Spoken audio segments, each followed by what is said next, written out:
할렐루야. 하나님의 놀라운 은혜가 우리 모두에게 넘쳐나기를 주의 이름으로 간절히 축원합니다. 자, 오늘은 추수감사 주일입니다. 그거 모르고 오신 분 아무도 안 계실 줄로 믿습니다. 추수감사 주일인데요, 우리가 감사 얘기는 아마 수도 없이 어떤 절기뿐만 아니라 늘 감사해야 된다, 이런 얘기들은 우리가 수도 없이 많이 들었고, 또 우리도 그렇게 해야 된다고 생각을 하고 신앙생활을 해오셨을 줄로 믿습니다. 그런데 우리가 모든 예배도 마찬가지지만 감사도 마찬가지로 우리가 하나님께 올려드리는 감사가 하나님이 받으시는 감사가 되어야 될 줄로 믿습니다. 우리는 감사했는데 하나님이 안 받으신다면 아무런 소용이 없는 것이죠. 그래서 우리가 하나님께 드리는 감사가 하나님이 받으시는 감사가 되어지기를 주님의 이름으로 축원드립니다. 그렇다면 어떻게 하면 될까요? 오늘 본문을 통해서 이제 몇 가지로 말씀을 드리려고 하는데요, 우리가 바른 감사를 해야 되고요, 그리고 감사의 예물이 있어야 된다. 크게 말하면 그 두 가지로 말씀드릴 수가 있는데, 바르게 감사해야 되고 그 다음에 감사의 예물이 있어야 된다. 이것이 오늘 본문이 우리에게 가르쳐주는 말씀입니다. 먼저 우리가 무엇을 감사해야 될까요? 감사의 내용이 무엇일까요? 첫째는 지금까지 지내온 것이 주님의 은혜임을 알고 감사해야 됩니다. 여러분 믿으시죠? 지금까지 살아온 모든 것이 주님의 은혜였음을 우리는 고백해야 합니다.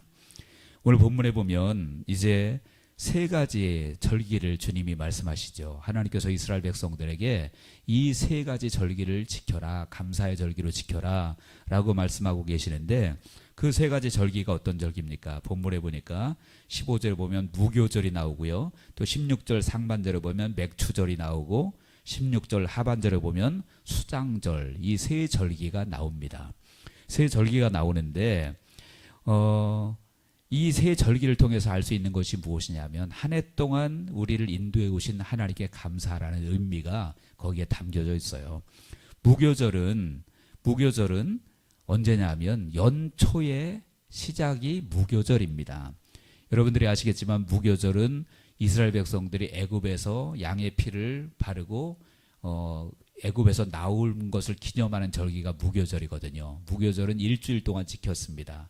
그리고 그 중에 첫 번째 날을 유월절이다 이렇게 했거든요. 그래서 그 유월절 무교절이 언제냐, 연초로 그때부터 이스라엘 백성들이 삼기 시작했어요. 출애굽기 12장 2절에 그 말씀이 나오는데, 거기 보니까 이 달을 너희에게 달의 시작 곧 해의 첫 달이 되게 하고 이렇게 말씀하셨거든요. 그러니까 무교절이 그 스타트가 첫 달 1월 1일 그 시작이 무교절로부터 시작이 되어졌다라는 거예요.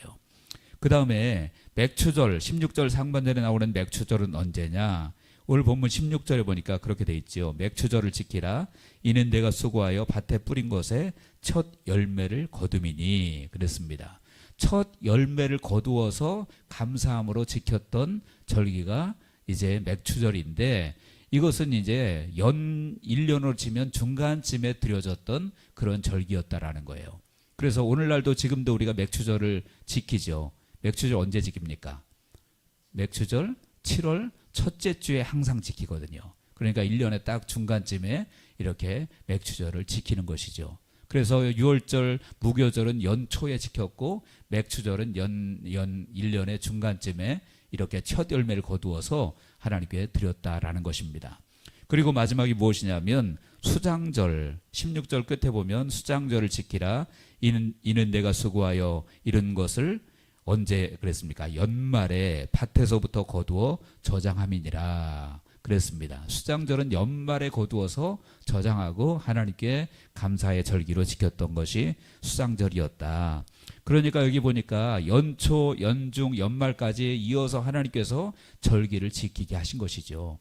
그 말씀 무슨 말입니까? 하나님께서 1년 동안 모든 순간순간마다 하나님이 지켜주셨고 필요한 것을 채워주셨다라는 말씀입니다.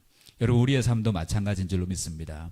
우리의 삶도 연초부터 연말, 연중, 연말 모든 지내온 과정이 다 누구의 인도하심이었을까요?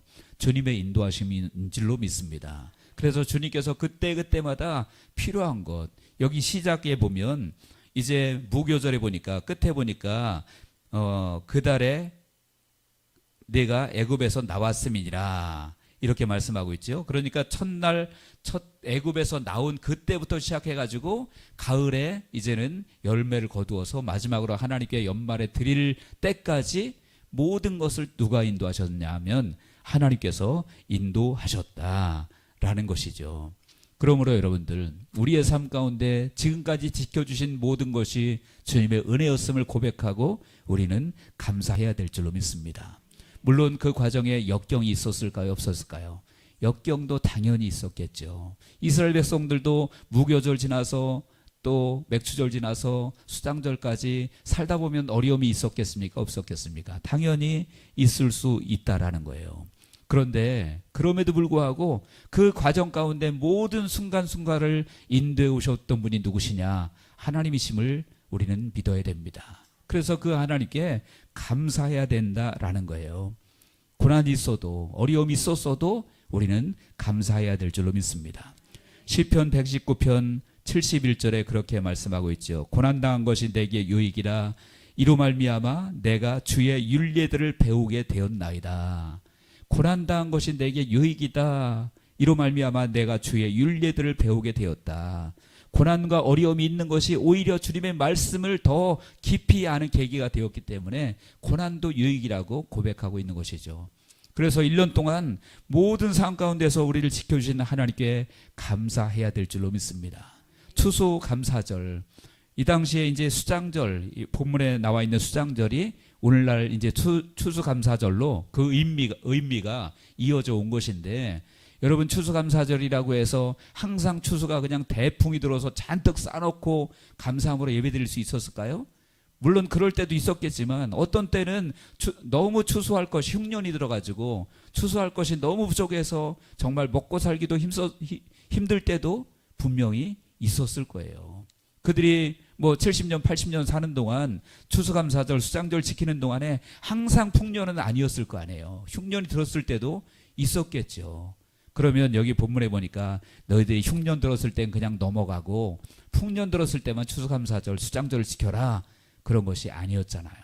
언제든지 데살로니가 전서에도 범사에 감사하라, 모든 일에 감사하라라고 말씀하고 있죠. 그래서 여러분들이 우리의 삶 가운데 정말로 모든 상황 속에서 때로는 어려움도 있을 수 있고 풍성하지 못할 때도 있고, 그렇다고 할지라도 1년을 지켜주신 하나님께 감사하시기를 주의 이름으로 축원합니다. 그래서 우리 찬송도 많이 부르잖아요. 지금까지 지내온 것, 예? 주의 크신 은혜라. 지금까지 지내온 것 주의 크신 은혜라. 지금까지 지내온 것이 좋은 일만 많았어요, 여러분들? 힘든 거 많았잖아요. 그러나 그래도 지금까지 지내온 것 주의 은혜라. 우리가 요즘에 많이 불렀던 은혜라는 찬송에도 거기도 그런 어려움 중에도 그래도 모든 것이 주님의 은혜였다라고 찬송하고 그랬잖아요. 그래서 저와 여러분들은 정말 삶 가운데 모든 것이 1년 동안 지켜주신 것이 주님의 은혜임을 고백하시고 감사하는 저와 여러분들 되어지길 바랍니다. 그리고 나서 또다시 내 일을 걸어가는 거예요. 하나님께서 내게 주신 그 일을 향해서, 그 사명을 향해서 또다시 걸어가는 것이죠. 그 신대륙을 발견했던 청교도들이 그 신대륙을 발견해서 물론 기뻤지만 사실 인간적으로는 너무너무 슬펐을 거예요.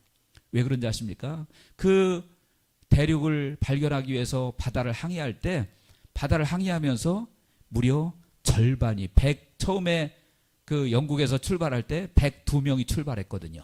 배를 타고 출발을 했는데 종교의 자유를 찾아서 출발했지만 그 망망대해를 항해하다가 절반이 죽어요. 절반이 죽어요. 그래서 미국의 신대륙에 도착한 사람은 51명이었어요. 정확히 절반 죽고 절반만 살아남아서 거기 신대륙에 도착한 겁니다. 여러분, 그 상황에서 감사가 나올 수 있겠어요? 사실은 그냥 핏줄들이 절반이나 죽어 나갔어요. 그런데 그들은 그럼에도 불구하고 그 원주민들에게 씨앗을 뿌려서 농사를 짓고 그 이듬해 그걸 가지고 추수감사 예배를 드리고, 그리고 하나님 앞에 교회를 세우고 제일 먼저 했던 일들이 그런 일이잖아요. 여러분, 우리도 마찬가지입니다. 우리의 삶 가운데 힘들고 어려운 일이 있을 수 있지만 그럼에도 불구하고 감사하고 또다시 우리에게 주어진 사명을 향해서 나가야 될 줄로 믿습니다. 시편 126편 5절 6절에 그랬죠. 눈물을 흘리며 씨를 뿌리는 자는 기쁨으로 거두리로다. 울며 씨를 뿌리러 나가는 자는 반드시 기쁨으로 그 곡식단을 가지고 돌아오리로다. 왜 울면서 씨를 뿌리는 거죠? 지금 씨를 뿌릴 수 없는 상황이지만 그래도 뿌리는 거예요. 그러니까 정말 우리가 먹고 살 것 당장 급하면 씨고 뭐고 당장 먹어야 되잖아요. 그런데 그걸 참고 씨를 뿌리는 그 농부의 마음은 그야말로 울며 씨를 뿌리러 나가는 것이죠. 그러나 그런 사람은 어떻게 된다고 했습니까? 기쁨으로 그 곡식단을 가지고 돌아오리로다 그랬습니다. 저 여러분들 범사에 감사하시고 1년 동안 베풀어 주신 주님의 은혜에 감사하시고 또 힘든 일이 있어도 그래도 감사하고 또 앞으로 전진하는 우리가 되어지기를 주의 이름으로 축원합니다. 두 번째로 무엇을 감사해야 되겠습니까? 우리는 구원과 인도하심 그리고 천국의 소망을 주심을 감사해야 될 것입니다. 여러분 이 세 절기 속에는 그냥 뭐 형식적으로 처음에 말씀드렸듯이 연초에 연중에 연말에 하나님이 그냥 시간 배분해서 주신 단순한 그런 의미가 아닙니다. 그것을 넘어서 절기마다 하나님께서 부여하신 영적인 의미가 다 있는 거예요. 자, 먼저 무교절은 무엇입니까? 아까도 말씀드렸죠. 이스라엘 백성들이 애굽에서 이제 양의 피를 바르고 이스라엘 백성들이 출애굽한 것을 기념해서 지켰던 절기가 무교절입니다. 그 첫 번째 날이 유월절이죠. 유월절 의미 아시죠? 여러분 유월 넘어갔다 이런 뜻이에요. 그래서 양의 피를 집집마다 문설주에 바르면 그 집은 죽음의 천사가 그냥 넘어갔고 그래서 그 집은 다 생명을 얻었던 거죠. 그러나 양의 피가 없는 사람들은 그 집의 장자들이 다 죽는 그래서 유월절이에요. 다시 말하면 이것은 무엇입니까? 바로 예수 그리스도의 피로 구원받은 우리의 모습을 보여주고 있는 것이죠. 상징적으로. 그래서 이 유월절 무교절은 정말 우리가 구원받은 것 너무나 감사해서 드리는 절기가 무교절이었단 말이에요. 유월절이었단 말이죠. 여러분 우리는 감사함으로 정말 우리 구원받은 것 무엇으로 받았습니까? 우리의 노력과 우리의 의지로 받았나요? 아니요. 우리는 정말 아무것도 행한 것이 없어요. 근데 오직 주님의 보혈로 우리를 구원해 주신 분이 하나님이십니다. 우리가 아직 죄인 되었을 때 그리스도께서 우리를 위하여 죽으셨으므로 하나님께서 우리에게 대한 자기의 사랑을 확증하셨다라고 말씀하고 있죠. 그러니까 저나 여러분이나 잘나서 대단해서 구원받은 게 아니라 오직 예수님의 보혈로 구원받은 줄로 믿습니다. 여러분 때로 제가 요 며칠 사이에 하나님 앞에 기도하면서 회개한 게 있어요. 회개한 게 있는데 이상하게 기도하는데 자꾸 그냥 마음이 답답해요. 계속 답답하고 뭔가 시원하게 뻥 뚫렸으면 좋겠는데 마치 하수구가 막힌 것처럼 기도해도 하나님이 그냥 멀리 계신 것 같고 답답하고 그런 마음이 있었어요. 며칠 전부터. 그래서 왜 그럴까? 뭐가 문제일까? 내가 회개해야 될 게 있는 것 같은데 뭐가 문제일까? 이런 생각을 가만히 하다가 제 마음속에 들었던 생각이 뭐냐면 저는요 죄송합니다. 그냥 솔직한 고백이에요. 제 의의가 너무 충만했더라고요. 내 의의가. 물론 하나님 앞에 죄인이라고 날마다 고백은 했지만 실제적으로 비교를 해서 다른 사람과 비교해서 나는 저 사람들과 달라. 이게 제 마음에 있었던 거예요. 나는 저 악한 사람들과 달라. 나는 정말 저렇게 안 살아. 나는 저 사람보다 훨씬 더 의로워. 이런 마음이 제 속에 많이 있었던 거예요. 근데 기도하는데 막 너무 답답해서 계속 하나님께 이제 구하는 가운데 그런 마음이 제 안에 있다는 것을 하나님 깨닫게 해주셨어요. 그래서 가만히 돌이켜 보니까 여러분 똥 한 바가지 들어간 국하고 똥 한 방울 들어간 국하고 어느 것이 먹을 만하죠? 둘 다 못 먹는 거죠. 버려야죠. 근데 우리는요, 난 똥 한 방울밖에 안 묻었어. 국이 자랑하는 거예요. 좀 더 많이 들어간 국한데. 하나님 보시기에는 다 똑같은 죄인이에요. 믿으십니까? 우리가 구원받은 거 정말 내 의로 했다면 인간 중에 구원받을 인간은 한 명도 없어요. 오직 주님의 보혈로 구원받은 줄로 믿습니다. 무교절이 바로 그런 절기예요. 그래서 감사해야 된다. 그 다음에 맥추절입니다. 맥추절 이제는 첫 열매를 하나님께 드리면서 연중에 드리는 절기가 맥추절이라고 했죠. 근데 그 맥추절이 이제 신약시대에 와서 무슨 절로 바뀌냐면 오순절이 됩니다.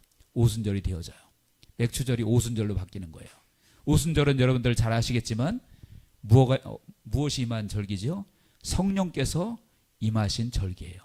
성령님께서 임하신 절기예요. 다시 말하면 구원받은 그 유월절을 통해서 무교절을 통해서 구원받은 그들에게 성령께서 그들을 인도해 오셨다. 그런 영적인 의미가 있다는 거예요. 무교절에서 그 맥추절로 넘어오는 그 과정이 그들이 애굽에서 구원받은 것도 주님의 은혜요. 그리고 그 과정 속에서 인도하신 것도 주님의 은혜라는 거예요. 그런데 우리 여정도 마찬가지입니다. 신앙의 여정도 우리가 예수 믿고 구원받았으면, 예수님 믿고 예수님의 보혈로 구원받았으면 그 삶을 누가 우리를 인도해 주시느냐? 성령께서 인도해 주신다는 거예요. 그래서 그 맥추절이 성령 강림절로, 오순절로 이렇게 신약에 와서 바뀌는 것입니다. 우리 인생이 보니까, 우리 신앙의 여정이 보니까 예수님의 보혈로 구원받았다고 해서 그 뒤에 정말 갑자기 완전히 모든 것이 변하고 새로워지는 사람, 물론 간혹가다 기적을 체험하는 분들도 있지만 예수 믿어도 여전히 죄짓고 또 못된 짓 하기도 하고 그런 경우도 많이 있잖아요. 그래서 여러분, 성령님이 하시는 일이 뭡니까? 성령님이 하시는 일은요, 바로 우리를 죄에서 회개하게 하고 잘못된 길에서 돌이키게 하고, 그래서 주님을 조금 더 멀리 떠났다가도 또다시 돌아오게 만들고, 그런 분이 누구십니까? 그런 분이 성령님이세요. 여러분, 우리에게 성령의 은혜가 있었음을 기억하시길 바랍니다. 우리의 구원의 여정을 인도하신 분이 성령님이라는 거예요. 그래서 우리가 죄 지으면 깨닫게 하고 또 회개하게 하고 기도하게 하고 또다시 하나님의 뜻대로 살게 만들고, 그런 분이 성령님이셨다는 거예요. 그래서 고린도전서 2장 10절에서 12절 보니까 같이 한번 읽어볼까요? 보일 수 있죠? 예, 고린도전서 2장 10절에서 12절 다 같이 읽겠습니다. 시작. 오직 하나님이 성령으로 이것을 우리에게 보이셨으니 성령은 모든 것 곧 하나님의 깊은 것까지도 통달하시느니라. 사람의 일을 사람의 속에 있는 영 외에 누가 알리요? 이와 같이 하나님의 일도 하나님의 영 외에는 아무도 알지 못하느니라. 우리가 세상의 영을 받지 아니하고 오직 하나님으로부터 온 영을 받았으니 이는 우리로 하여금 하나님께서 우리에게 은혜로 주신 것들을 알게 하려 하심이라. 아멘. 여기 보니까 성령은 모든 것 곧 하나님의 깊은 것이라도 통달하신다 그랬죠. 그러니까 우리가 성령님께서 우리에게 역사하셔서 하나님의 뜻이 무엇인지, 우리가 잘못된 길을 가고 있으면 그거 아니다, 하나님의 뜻은 이거다, 그러면서 우리를 바르게 인도하시는 분이 성령님이셨다는 거예요. 그리고 또한 그분이 우리에게 은혜로 주신 것들을 깨닫게 하신다 그랬어요. 하나님께서 우리에게 은혜를 주신 것들을 성령께서 역사하셔서 깨닫게 하신다 그랬죠. 그래서 구원의 은혜, 무교절을 통해서 구원의 은혜 감사하고, 또 맥추절을 통해서 우리의 삶을, 신앙을 인도하시는 성령님의 은혜에 대해서, 우리가 인도하심에 대해서 감사할 수 있어야 된다라는 것이에요. 그리고 세 번째가 무엇입니까? 수장절, 오늘날로 말하면 이제 추수감사절이죠. 이 수장절을 지키라고 했는데, 근데 여러분, 이 수장절은 뭐예요? 16절에 보니까 그렇게 말씀하고 있죠. 중반 이후에 보니까 수장절을 지키라. 이는 내가 수고하여 이룬 것을 연말에 밭에서부터 거두어 저장함이니 그랬습니다. 연말에 거두어서 저장하는 절기가 수장절이라고 했죠. 근데 저장은 왜 하는 거죠? 저장은 미래에 안정된 삶을 위해서 저장하는 거잖아요. 여러분, 돈을 왜 통장에 쌓아놓습니까? 미래에 안정된 삶을 위해서 다 하는 거죠. 물질 모든 것들, 저장하는 것들, 쌓아놓는 것들, 미래를 위해서 하는 것이에요. 근데 여러분, 이것은 영적 의미가 있습니다. 정말로 우리 이 수장절을 통해서 하나님께서 저장할 수 있도록 은혜를 주셨고요. 그리고 저장하게 하셨고, 그것을 감사함으로 예배하게 하셨습니다. 그런데 그들이 그때 수장절에 어떻게 절기를 지켰는지 아십니까? 그때 절기를 지킨 것이, 수장절을 다른 말로 말하면 장막절이라 초막절이라 이렇게도 얘기합니다. 장막절, 초막절이라는 것은 그야말로 예루살렘 성전 주변에서 장막을 치고 천막을 치고 거기서 일주일 동안 지키는 거예요. 왜 그걸 지키냐 하면 그들이 이제 광야에서 출애굽할 때 광야 생활할 때 그 장막 생활을 했잖아요. 그리고 구름이 떠오르면 또 옮기고 그것을 기념하고, 그리고 또 하나는 뭐냐 하면 여기는 내 세상이 지금 내 집이 아니라는 거예요. 다시 말하면 내가 갈 곳이 있다라는 거죠. 그래서 그들에게 저장하고 장막에 살게 하신 이유는 너희들이 미래를 준비하되 그러나 지금 여기가 너희가 영원히 살 곳이 아니라는 것을 그들에게 가르쳐 주기 위함이에요. 여러분, 우리도 마찬가지입니다. 우리도 지금 이 세상에 살면서 미래를 준비하고 뭐 물질을 준비하고 양식을 준비하고 그거 나쁘다는 거 아닙니다. 필요합니다. 필요하지만 중요한 것은 무엇이냐면 이 세상이 영원한 세상이 아니라는 거예요. 우리가 여기서 영원히 살 곳이 아니라는 것이죠. 그렇다면 우리가 영원히 살 곳은 어디입니까? 저 하늘, 저 천국인 줄로 믿습니다. 그리고 우리가 이 땅에서의 미래를 준비했지만 영원한 미래는 누가 준비해 주셨을까요?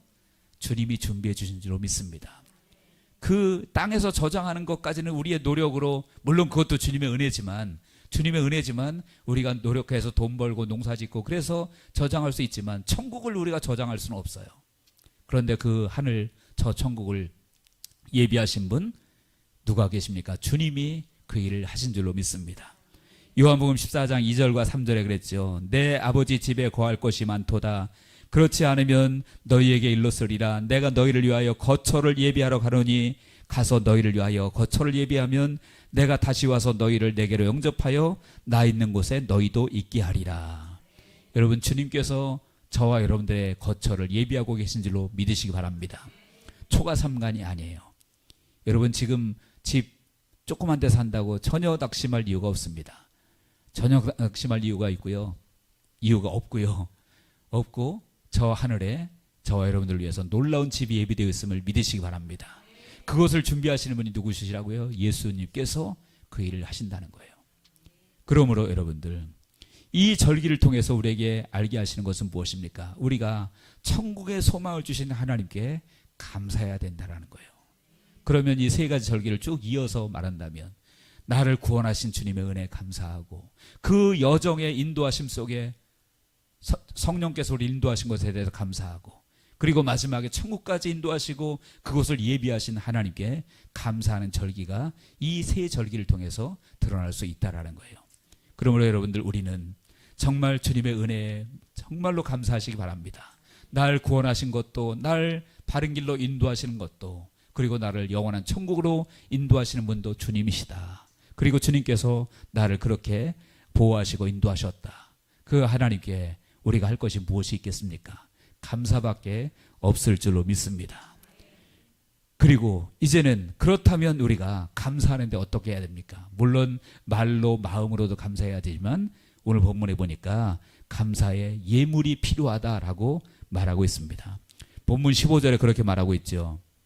15절에 보니까, 끝에 보니까 뭐라고 했습니까?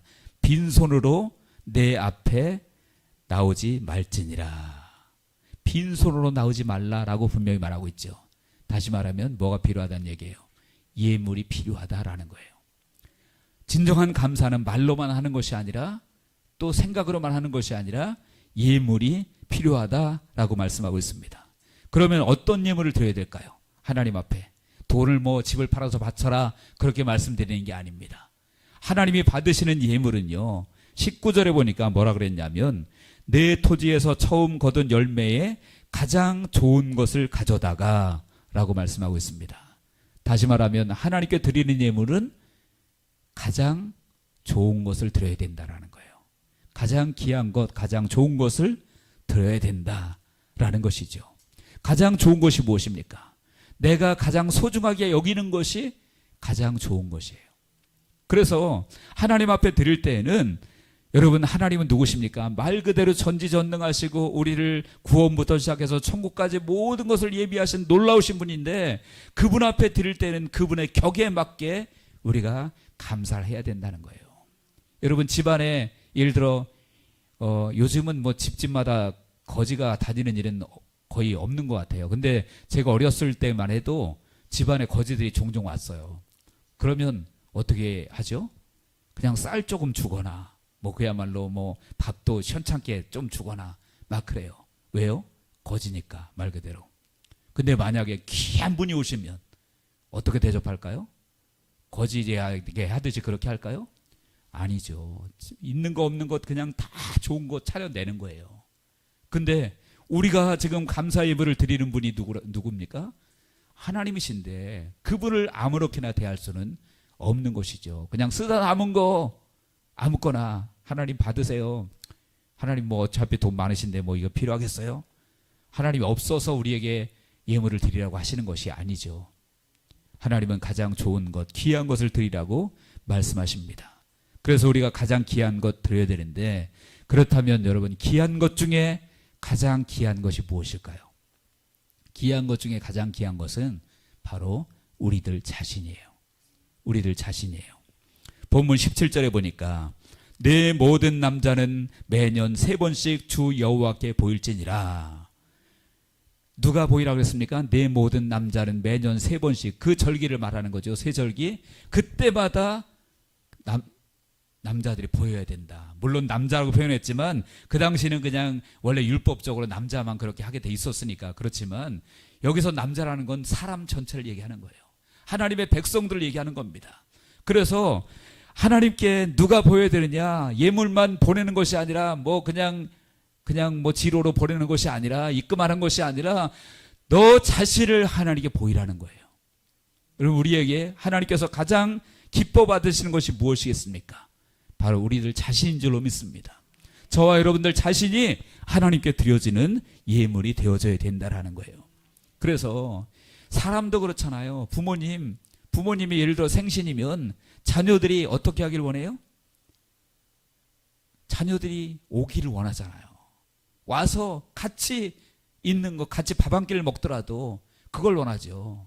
근데 요즘 자녀들, 물론 여기 우리 성도님들 자녀들은 다 효자효녀를 안 그러신 것 같아요, 제가 보니까.